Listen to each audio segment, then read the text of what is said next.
All right, we're showing is live. We have not done an Educational Freedom Institute podcast in a long time, have we, Matthew? How long has it been? It's had to have been a month or more, maybe 6 weeks. We had Drew Holden on last. Yeah. We've had to deal with so much winning when it comes to adding states to the map of school board associations that have pulled themselves out of the National School Board Association. I think every day this week we had just another white pill, another white pill, another white pill, another state pulling. I think there must have been 4 states so far this week already. Who knows? Maybe there will be another one tomorrow. Today was North Carolina. Yeah. So if you're not following that, go onto my Twitter account and you'll see some of that. But yes, I'd like to introduce our newest guest, Jill Upson. She is the executive director of the Herbert Henderson Office of Minority Affairs, and she's also a former representative who served in the West Virginia House of Delegates. So thank you so much for joining us, Jill. Thank you so much, Corey and Matthew, for having me. I'm excited to be here. Yeah. We're happy to have you. Could you just give us a little bit of a background on your views on education and maybe what has gotten you interested in education and parental rights? Absolutely. Well, I can tell you first, my views on education was being a parent. So, my children were very different, and their educational outcomes were very different. And so I needed unique educational models for each child. And as you know, the wife of a military husband, we moved a lot. And so when we moved to West Virginia, there was no school choice when we got here. And so our options were absolutely limited on, what we could do as far as educating our children. And so that was my first foray into, education policy, was just that I wanted choice for my own family. And then later, when I ran for office and was elected as a legislator, I carried that through into education policy that I advocated for, of course, supporting charter schools, vouchers, ESAs, and in the entire smorgasbord of school choice that's out there. That's great. Yeah, being a parent gives you a different angle on that. And it helps you, to advocate not only for your own kids, but other kids that are in similar situations in other families. But you had a different angle on this too, being a legislator. So I wonder if you could tell us about that, Jill. What kinds of bills would you see come across, and how did you just either gauge the viability of those or the desirability of those? Like what were some of the things you'd see come across, and what was your thought process as you kind of worked your way through some of those bills that would get proposed? One of the largest bills that came through my freshman year as a legislator in the House was a charter school bill. And the pushback that we received that year, it was just ferocious. And a lot of the discussion talked about a lot of different things. It talked about money, it talked about power, it talked about control, but there was very little discussion about the students themselves. And so I thought that was very telling during that whole debate about bringing charter schools to West Virginia. Needless to say, at the end of that session, that bill went down in flames just because the opposition was so fierce. And so we continue to bring forward bills that included a lot of flexibility at the local level. And I can tell you that the local school boards, they liked those bills. But again, at the state level, with the associations, as they like to be called, rather than unions, there was still so much pushback that it was just a constant battle, with getting things through. And it seemed like to me, as a new legislator, looking in at all of this, that there was a definite strategy on their part to just kind of delay the inevitable. And so, you would get these, ending resolutions to study something for a year or two. And, for children, in the life of a child, that's a long time when we're talking about educating children, delaying legislation that would help improve their outcomes for a year or even 2 in some cases. And that worked for a while. And so, I'm glad that over the last 2 years or so, that West Virginia has really made a lot of inroads in getting some meaningful school choice legislation pushed through. So did you have an education savings account bill in play when you were in office? I think in 2019 they had another big push too, right? That didn't really work out as well as it did this year. Were you involved in any of that in 2019, or was it anything before that? No, before that, it just never got any movement. It would never get put on any agenda in any committee. It wasn't until after I was gone out of the legislature in 2019 that it did get some traction. And so when they didn't, when the bills didn't get any, play before that, was it just what were some of the reasons as to why they didn't get any committee votes or whatever it was? Was it just pushback from the unions and legislators just they didn't think they had the votes or something? Or because in 2021, West Virginia now has the most expansive education savings account program in the country. And so it seems like something must have happened where you go from not getting any votes at all and just kind of sitting on the shelf, and then boom, West Virginia goes from 0 to 100. What's your take on why that happened, and what was the holdup before, or if you have any insight onto your thoughts on that? It's a combination of those things that you just identified. I think the votes were not there, but they weren't there for a number of reasons. And so our legislature in the House, we have to run every 2 years.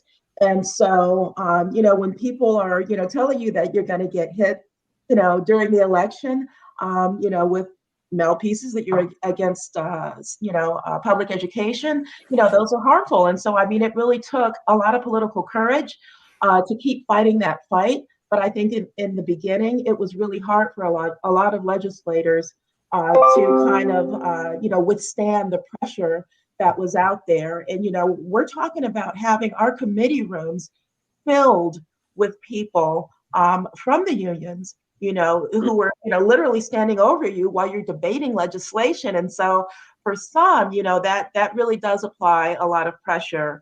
It would have been, nice if we would have had parents, standing over us in those committee rooms. I think things would have moved a lot quicker. But there was definitely, I think, a sea change after the COVID-19 pandemic hit. And that was, really an eye-opening event for parents to see just how lacking in school choice we were during that time. We saw that a one-size-fits-all approach failed miserably. Not every child thrived under virtual education. And so I think that really opened the door and pulled back the curtain on a lot of things that were happening in public education that made parents really stand up and take notice. I agree with that. I think it's a big part of it, right? I mean, COVID, in a lot of ways, Corey, you've talked a lot about this, right? COVID didn't break the education system, the public education system. Finish the quote. You got the rest of it. It was already broken. It was already broken. So, and I think, it just exposed all of the issues, right? So I think that's 100% right. But you said a couple of things there, Jill, that I think are interesting and maybe worth just diving into a little bit deeper for a minute. One, you said it would have been nice to have parents in the chambers there with you or in the committee meetings. Talk about that a little bit. Like, when you talk about like grassroots efforts and stuff like that, parents asking Corey and I and other people, how can I get involved? What can I do? Talk about that a little bit, if you would. I think, with all of the controversy that we've seen in the news recently regarding the school board meetings, and it's funny because I think I said it often that when parents are not engaged, when parents are not showing up to back to school night and not showing up to school board meetings, then you hear people complain, well, parents aren't really paying attention to their children's education, and they should be more involved. And then we have, a couple of years where parents are absolutely involved, and they're showing up and they're asking questions, and they want to see the curriculum, and they're demanding accountability. And that is somehow, kind of, gotten a negative perception. I like the parent engagement. I think you're going to get much better outcomes, because who's a better advocate for their children other than parents? And so I think maybe, perhaps there was complacency on both sides. I think perhaps in the education community that people have become accustomed to not really having to answer those demands of parents, and having that transparency that all government entities should have, frankly.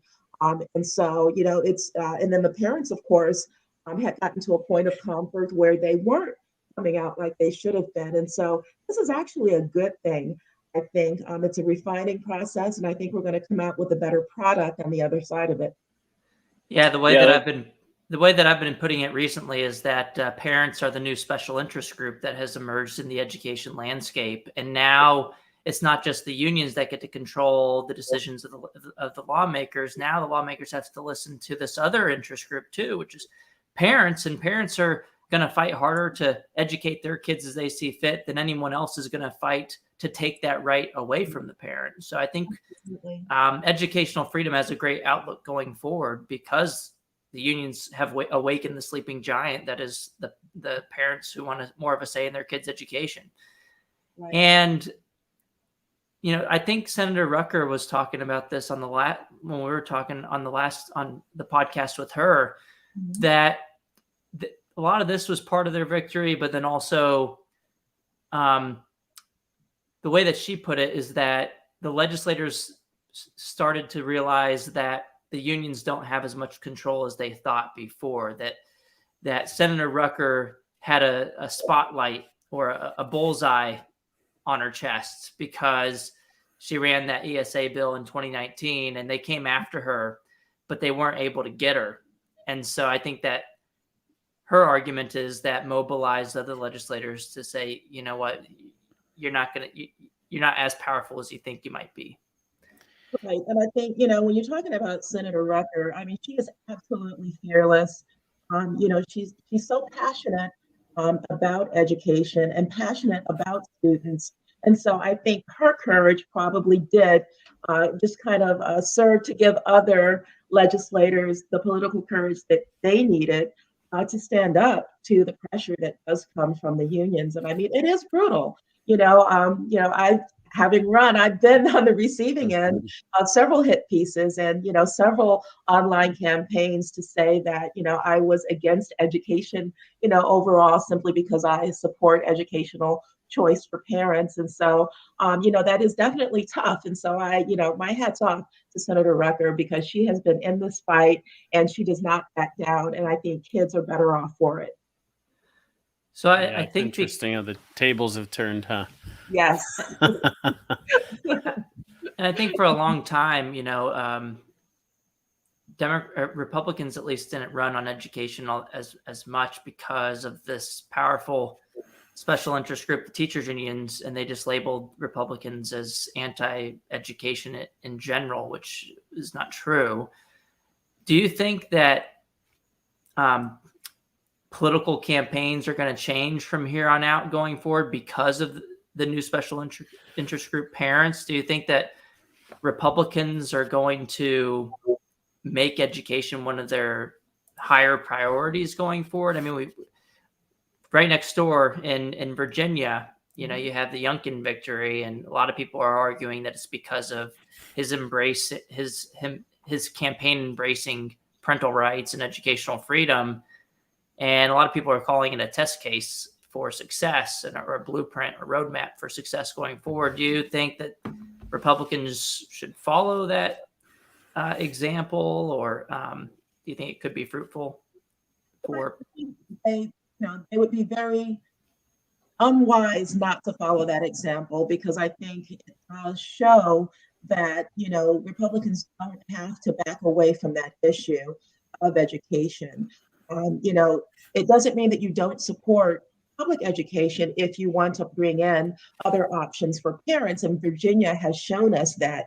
And when you look at the political shift that occurred in Virginia, where it was really trending, to the left for a number of cycles, at least the last 2 or 3 cycles, it's been trending to the left. And so for, Youngkin and Winsome Sears to come through the way they did in the last election, just shows that there are a lot of independent voters out there where education is a significant issue for them. And, when, the opponent, McAuliffe, made that statement that parents should have no say in, their children's education, I think that pretty much sealed his fate in that election. You do not come for people's children. And so I think Virginia voters showed what happens when they try to come for their kids. So that, yeah, well, and Corey, you were really involved in a lot of that, and keeping everyone, on just the cutting edge of all the news that was coming out around Youngkin and McAuliffe, and it doesn't help that McAuliffe the night before, right, has Randy Weingarten come and speak to, like, I don't know, an in-kind contribution to Youngkin. He was trying to lose. I mean, CNN just released a video of interviews with mothers, I believe. And one of the moms in the interview said something along the lines of that was the final nail in the coffin when they had Randy Weingarten stumping for him the night before the election. She was like, I'm out. So this is how she thought the schools reopening during that COVID-19 shutdown. And I mean, and that was devastating for children.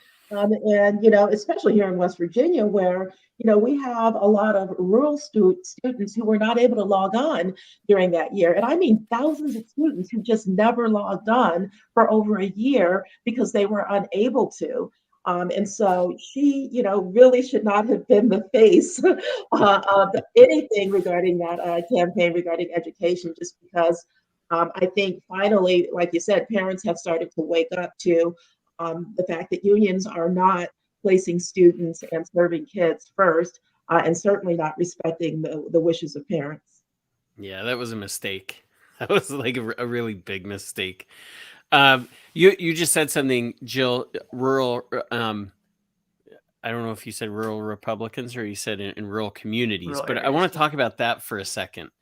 Because Corey and I have talked about this, and not just us, other people have talked about this too, but a lot of times legislators in rural areas who are Republicans will vote with Democrats when it comes to education, specifically around school funding and charter schools and stuff like that, ESAs, different programs, because, and I understand why. I mean, I can see their reasoning. I don't agree with it, but I can see their reasoning. A lot of times in these rural communities, the largest employers are the schools. But I want to ask you, Jill, have you seen that shifting at all? Do you feel or sense that there's a change there, even in rural communities where families are pushing legislators more than maybe the union interest because their kids need something different? Well, I think there definitely has been a shift largely because of the content. And so when you're getting into some of the more controversial topics like CRT, that has been another just huge awakening in the community of parents, where they are saying, no, we don't want this in our schools. We want our students to learn. Oh, but Jill, that those parents are just making stuff up. But this is a law school course. That's not actually. It's not in classrooms. It's not taught in K-12 schools. So. Well, maybe they don't use the CRT label, but parents certainly know when the homework comes home, that there are a lot of topics that are being covered that have no place in the classroom. And so I hear it all the time, that this isn't being taught in schools, but, like, what's the old saying? Who am I going to believe, you or my lying eyes? Exactly. Right? Parents know what they see. I mean, Senator Rick Scott was just on CNN with one of their anchors arguing. It was a fiery exchange the other day, and Fox News covered it because it was so interesting. Is that the anchor just kept repeating, yeah, well, it's not in the curriculum. It's not in the curriculum. It's not in the curriculum. And he's like, I have the document from the website in 2015 that shows it says the words embrace critical race theory on the Virginia Department of Education website. And he said, you know what, you keep doing this because it's only going to help the Republicans because parents aren't dumb, is what he said. That they know what they see, they know what they hear, and what label you want to put on it, the parent that's just a form of gaslighting the parents, because parents know what they're upset about. You can call it whatever you want. Right. And I think it's going to continue to backfire. And at some point, you know, the Randy Weingardens of the world are going to have to do a mea culpa and just say, okay, this didn't work. We tried that. It didn't work. And they're just going to have to own it. But until they do, it's going to continue to backfire, and parents are going to continue to fight against it. Yeah, that's been an interesting thing to watch unfold over the past year and a half plus, maybe, as far as in the public eye. I mean, honestly, the ideas have been in education for decades, but it's parents. COVID allowed parents to get a lens on those things and really get some eyes on that and understand better where it's happening, how, when. And so for people to say, well, it's not there, or you're crazy. I mean, that's what gets you Loudoun County, Virginia. And that's what gets you, where is it in Illinois? One of the school districts. Anyway, Loudoun Evanston, Loudoun Illinois. swung what, like 16 percentage points from towards Republicans, like just in crazy switches in just a year. Yep. Yeah. It's been interesting.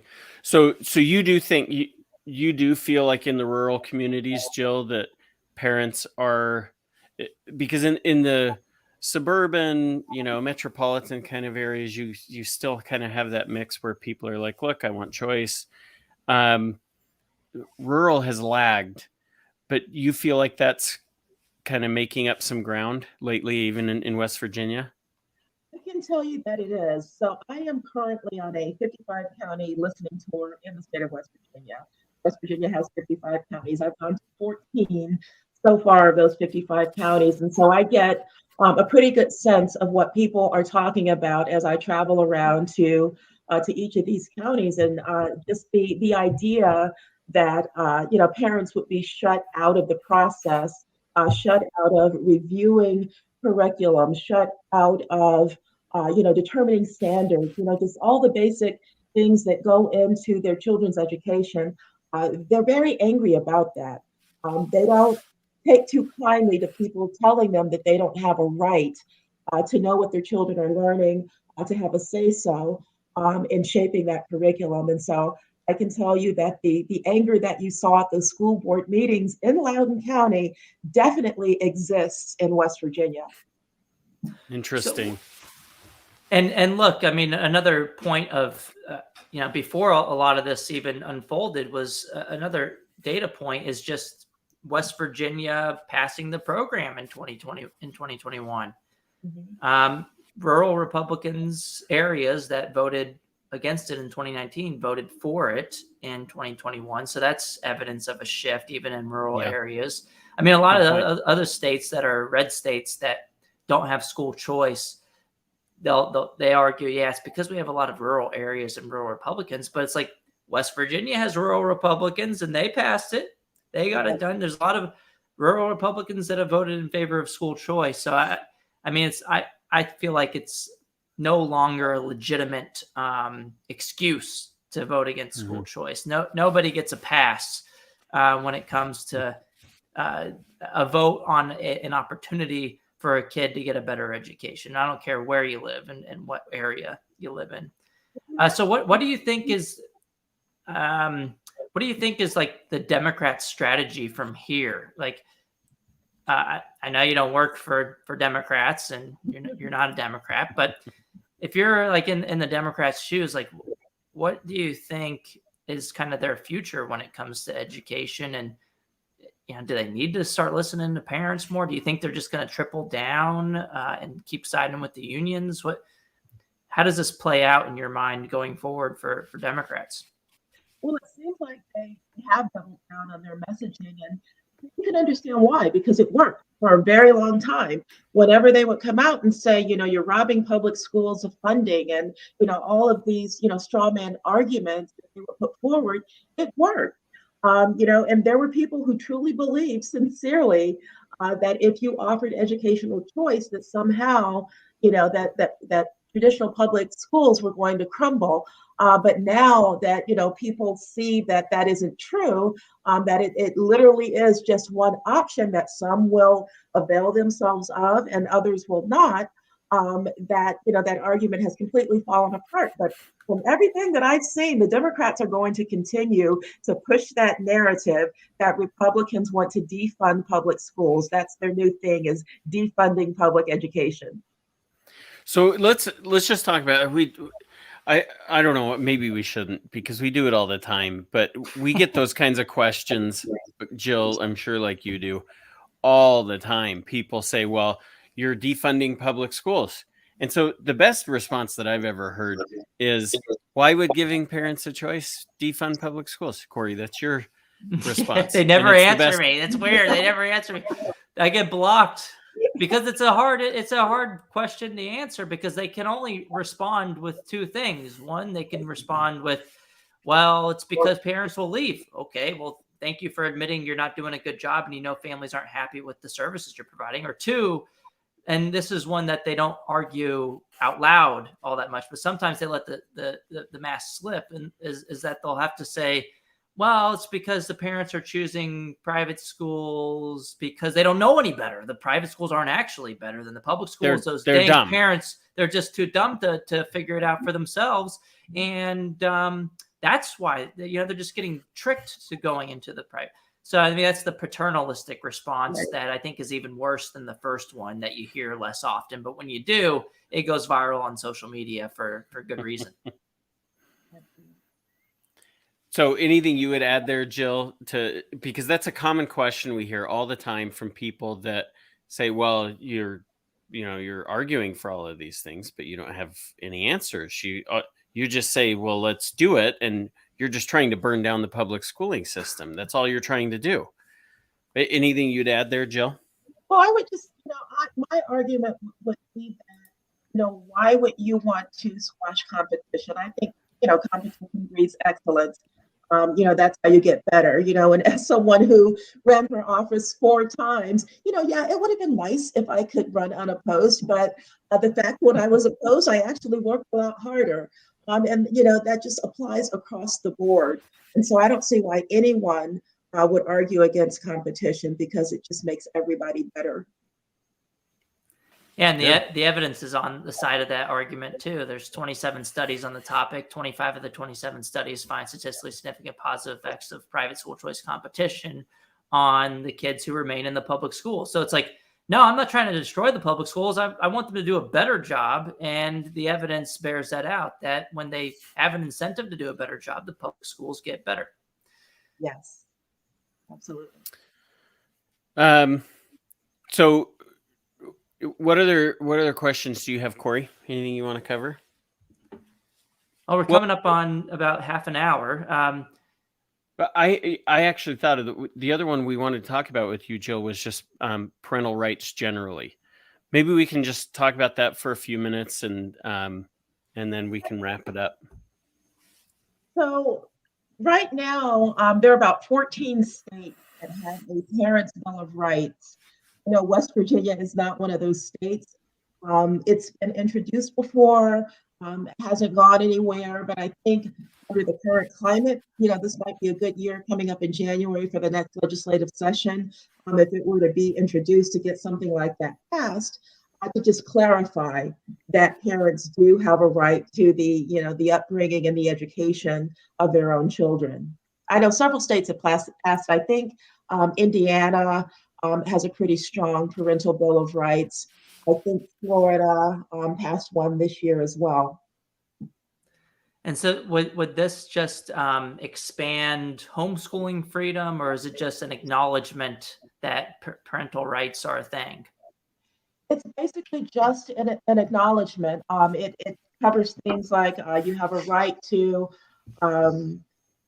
informed medical consent, things like that, that typically happen in a school setting, that you would notify a parent the child were going to receive some sort of medical attention, that the parents have a right to have their issues addressed at public school board meetings. It says that parents have a right to review curriculum. So all those things that we've been talking about, earlier in the program would be outlined as a basic parental right, to clarify, that this does not classify parents as domestic terrorists, that they do have a right to go before the school board and to voice their concerns.